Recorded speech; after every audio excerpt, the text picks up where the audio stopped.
Hello world, welcome to the 272nd climate change emergency protest here in Gettysburg, Pennsylvania. It is February 7th, 2024. Next week is number 273.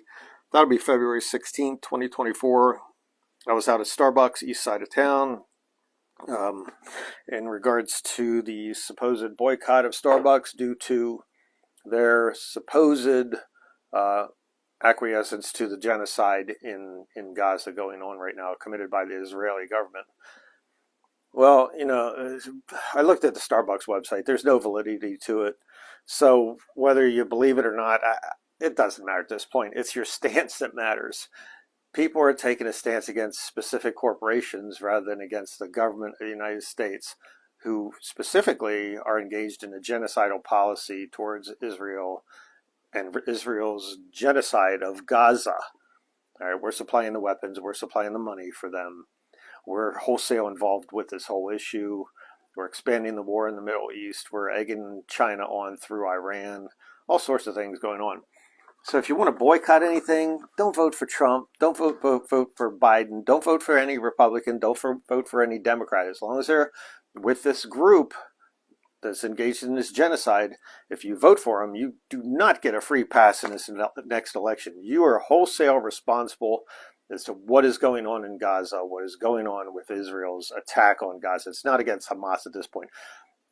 Over 85% of the people in Gaza right now, 1.7 million people, are displaced, no longer in their homes. 1.7 million out of 2.2 million people. It's a huge amount. So that's 85% of the people. 60% of all the buildings have been flattened and destroyed. So again, if you're voting for these people, you're voting for an A-OK of that. Last year, the USA produced more oil in 2023 than any nation has ever produced. So our carbon dioxide level right now is 426, 425 parts per million. Only 280 parts per million is safe. We had the hottest year ever in 125,000 years last year, 2023. And this guy, Joe Biden, down in Washington, D.C., our lovely president, has produced more oil than anyone ever has in the history of the world. Donald Trump says he wants to drill even more if he gets elected. So you're engaged in an ecocide and a genocide of all people and all life on Earth at this point. If you continue to stay in these parties and vote for these parties. If you want to boycott something, boycott your own party. Boycott the Democrats. Boycott the Republicans. Join the Libertarians. Join Independents. Join Green Party. Jill Stein and the Green Party have a definite policy about all this stuff if you go onto their party platform. Talked about that last week. So right now things are spiraling out of control, and the leaders don't know how to deal with it, or don't want to deal with it, or refuse to deal with it. And this is like giving a 16-year-old a Mustang car that's high powered. It can go way out of control just by touching the gas pedal. And they don't have the ability to deal with this, and they don't want to deal with this. And like a 16-year-old, they think they can just drive this thing down the road and have ultimate power and just drive like a Maserati, a race car driver down the road. You cannot. These leaders in charge do not deserve to have the keys to your car, which is your life and our life, and they're taking our lives in jeopardy with their policies. The politicians are equal to the car itself. They're not capable of the kid sitting in the car. They're not capable of handling the car. The engine of the car is the thing spinning out of control right now, and things are going horribly out of control. You got AI involved, artificial intelligence, which eventually will take over everything, our financial market, how we deal with things, our political motivations and things like that for commercials. Who knows where this is going with artificial intelligence? But right now, things spinning out of control is the Israeli conflict, which is going to conflagrate probably into a whole Middle East conflict, which eventually draws Iran in, which eventually draws China in. And then we got a whole World War thing going on because Russia will side with China. We're against them. And then the European Union is screwed.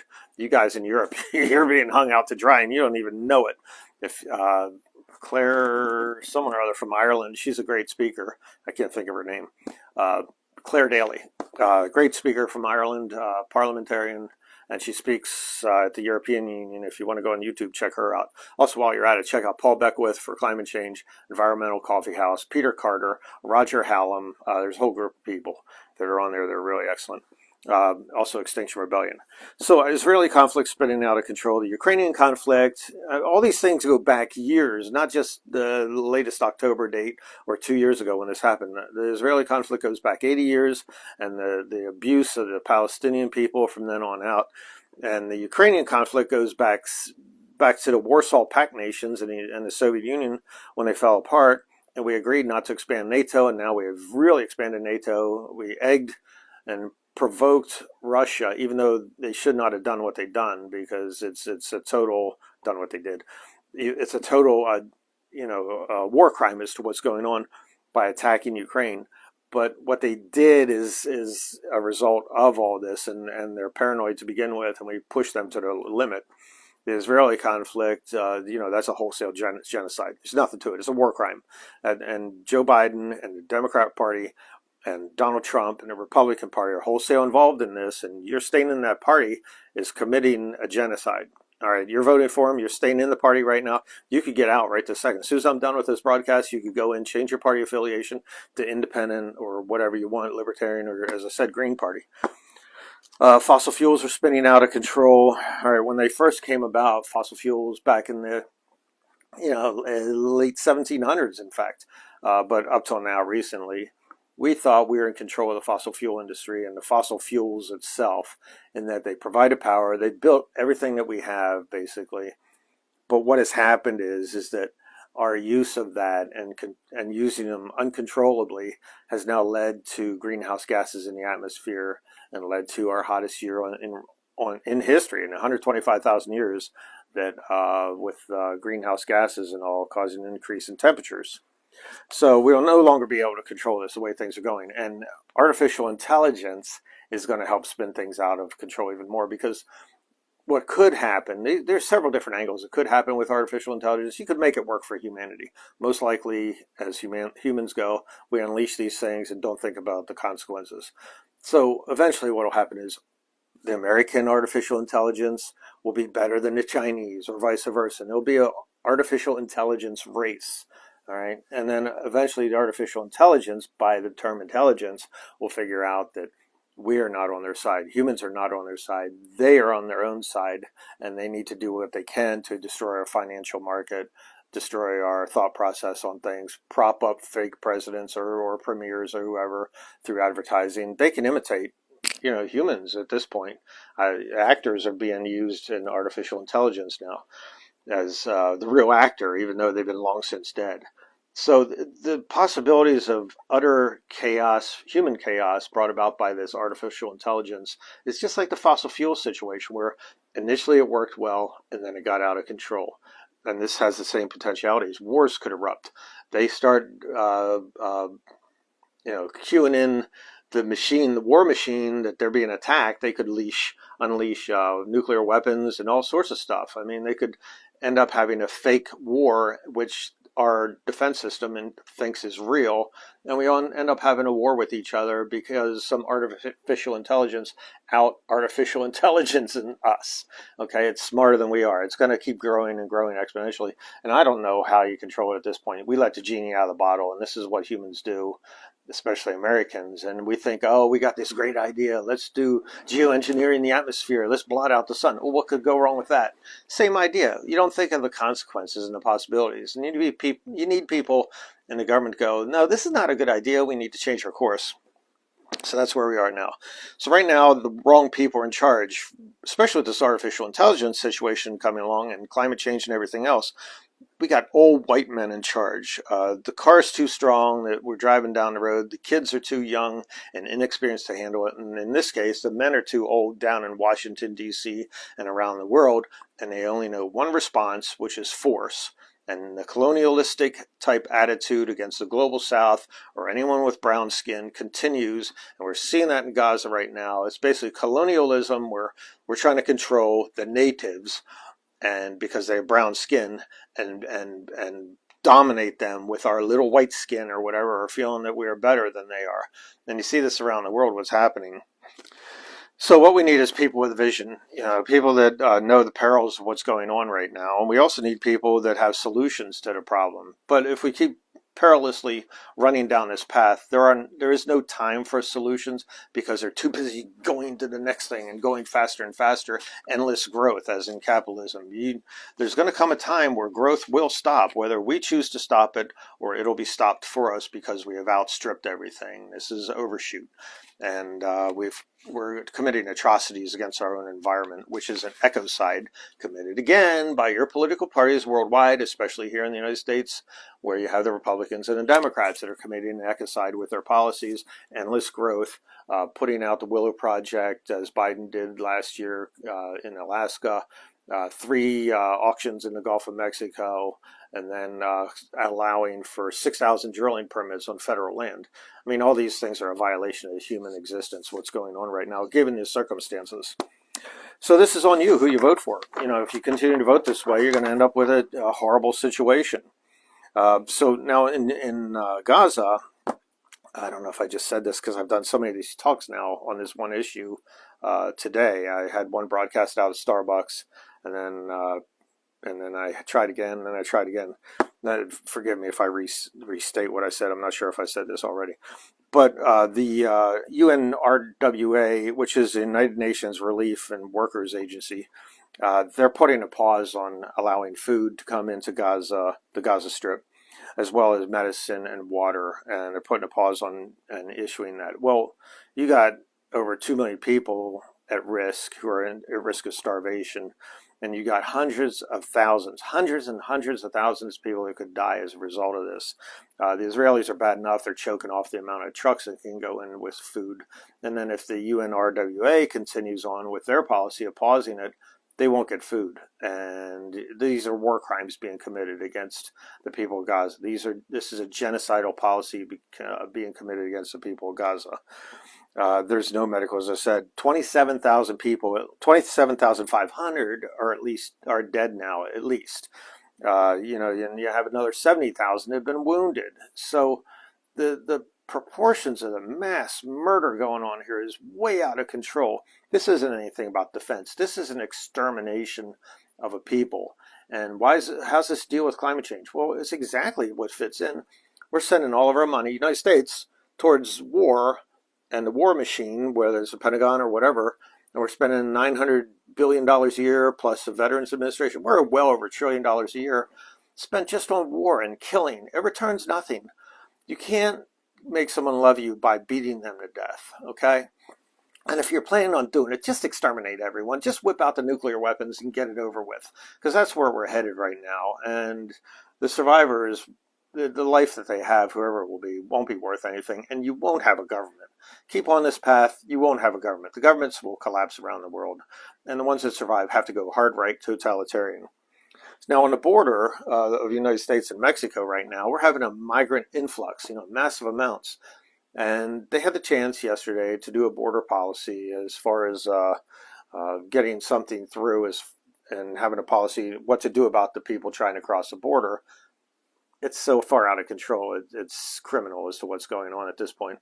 But they had the chance to come up with some sort of policy. But no, Donald Trump from behind wants to wait till the next election, which is a year from now, till anyone gets in office, to affect border policy. So his self-aggrandizement, his self-importance that he wants, now takes precedence over the security of the United States and the security of the people basically at the border and their safety. At this point, they're just going to keep piling up, and people will complain that, oh my God, there are people coming in all over the place. Well, you're causing it because you're staying in the two parties. These two parties are not out on your side at all. Withdraw your support of them. So this policy, what's going to happen is, most likely, what's going to happen is they're not going to do a border policy. They're going to use this campaign issue, and this will go on for months and months and get way out of control. Trump comes in if he's elected, comes up with a hard right-wing policy of shut the border, which is ridiculous because immigration has been the lifeblood of our country for 200 years. Everyone's an immigrant except for the Native Americans that were here. So what's going to happen is they're going to shut down the border, and then he's going to start gunning down people. In reality, they should be having open borders, a negotiation with Mexico and Canada who can take in the migrants. And the question is, why is this happening? The U.S. policies now are getting more restrictive in that they're not going to allow climate change as an excuse to come in this country. They never have, but also other restrictions. But the main reason why the global south is pushing north is because they can no longer live there because of our policies. Either government unrest, which we have been a part of, that government unrest, like in Venezuela, for example, or climate change, where the people can no longer inhabit the area where they are and are having to leave with their children, swim across dangerous waters, take the risk of being robbed or mugged or raped, and walk 2,000 miles or 1,500 miles up to the U.S. border. And then our Christian nation, Christians, have decided to shut them off and not let them in. Don't go to church on Sunday. Don't even fake it. Don't sing your holy, holy, holy stuff and act like you're all Christian and all that stuff, and then engage in this kind of stuff, especially down south. I realize you're being overrun, but don't even pretend to go to church. Just give it up. Just go worship the devil or whatever you're really engaged in this point, because you're no longer Christians. Don't pretend you are. The engagement you have with these poor people coming across, and they're not criminals. Yeah, out of a few people, you got a few criminals. But look at who the mass shooters are in our country. They're young white men, usually. They're not black people. They're not brown people. They're not gangs. They're not things like that. They're usually white people. And then what happens when the cops get up to them? They say, drop your gun, and then the people raise their gun, and then they arrest them. But if you're a black person who's walking down the street in this country, you get shot in the back 16 times, as that man did out in Chicago way back when, 2 years ago, 3 years ago. So this is the craziness of what's going on, and our thought process is all messed up right now. I seem like a radical to you. I'm not, I promise you. You guys have slid to the right. Okay, you keep moving to the right. Move to the right, move to the right. I've held my ground. I haven't changed things since the 1970s. Been doing the same thing. I drove by myself up to New York City to protest the nuclear weapons thing, the out-of-control spiral of that, and we got that changed, okay, with the START Treaty. What happened later on in the last few years, Donald Trump and the Republicans got out of the Strategic Arms Reduction Talk Treaty, which is the START Treaty, which we saved back in we got it going back in 1980, I think it was, when I went to New York City by myself with 1 million other people. I drove myself up there and did a protest. Things can change if you protest, but people don't believe in that anymore. They rather sit at home, play computer games, and watch TV and think about other things, or watch the network news with the 3 news stations. If you want real news, go to Al Jazeera TV on YouTube, or just type it in and check out what's going on in Gaza right now for the real news, what's happening. And this is symbolic of what we're doing to the global south. And my friends in Uganda and Africa and Kenya and you name it. I've got people around the world that are my friends on here, island nations, Australia, New Zealand, you name it, or literally around the world. I've got friends on Facebook, 4,000 of them. And we're abusing the global south. And this is a continuation of colonialism and racism that goes on with non-white people, So you got to recognize what's going on. Pretend to be Christians for once. Pretend to be Islamic for once. Pretend to be Buddhist for once. Pretend to be a hippie for once. And actually consider and have empathy for those who are less fortunate than yourself. So we have no policies. We're headed down a road of shithole right now. So right now, we have basically clowns in charge of this Congress, and this circus. And everyone always, one song says, where are the clowns? Send in the clowns. Well, they're already here. I mean, these people are sadistic, sinister clowns with their policies. And we need to change the way things are. The first thing you can do after this broadcast is over is get out of your two parties. I don't care who's running. They're both the same right now at this point. The Democrats and Republicans, there's no difference between the two. And you cannot change climate change. You cannot change the ecocide. You cannot change the genocide going on around the world without getting out of those parties and telling them, I don't approve of what you're doing. This is no longer what I approve of. And if you're hearing this broadcast, you're part of it if you're staying in these two parties. I don't care what your excuses are about the election coming up. If you're staying in these two parties, don't talk to me about genocide. Never talk to me about ecocide and all this stuff, because these two parties are engaged in killing you, your family, and me and my family, and anyone you know with their policies. So I'll catch you next week. That'll be number 273. Get out of the parties right now, okay? As soon as I get off here, get on the computer and get out.